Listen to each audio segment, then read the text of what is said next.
ஊத்தங்கரை அருகே ரயில் மோதி முதியவர் பலி, தற்கொலையா என போலீஸ் விசாரணை. கிருஷ்ணகிரி மாவட்டம் ஊத்தங்கரை அடுத்த கல்லாவி ரயில் நிலையத்தில் இன்று ரயில் மோதியதில் அடையாளம் தெரியாத 65 வயது முதியவர் ஒருவர் சம்பவ இடத்திலேயே பரிதாபமாக உயிரிழந்தார். நேற்று இரவு முழுவதும் இந்த முதியவர் தாசம்பட்டி ரயில் நிலையத்திலேயே தங்கியிருந்துள்ளார். இதை பார்த்த ரயில்வே ஊழியர்கள் அவரிடம் விசாரித்த போது சேலத்திலிருந்து வரும் தனது உறவினருக்காக காத்திருப்பதாகவும் தான் காரப்பட்டு பகுதியை சேர்ந்தவன் என்றும் கூறியுள்ளார்.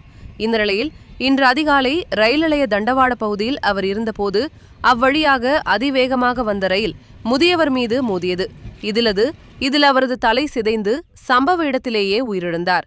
தகவல் அறிந்து வந்த ரயில்வே போலீசார் முதியவரின் உடலை கைப்பற்றினர். முதற்கட்ட விசாரணையில் அவர் காரப்பட்டு பகுதியை சேர்ந்தவர் என்பது மட்டும் தெரியவந்துள்ளது. முகம் முற்றிலும் சிதைந்துள்ளதால் அவரது முழுமையான அடையாளத்தை கண்டறிவதில் சிக்கல் ஏற்பட்டுள்ளது. போலீசார் தொடர் விசாரணை மேற்கொண்டுள்ளனர்.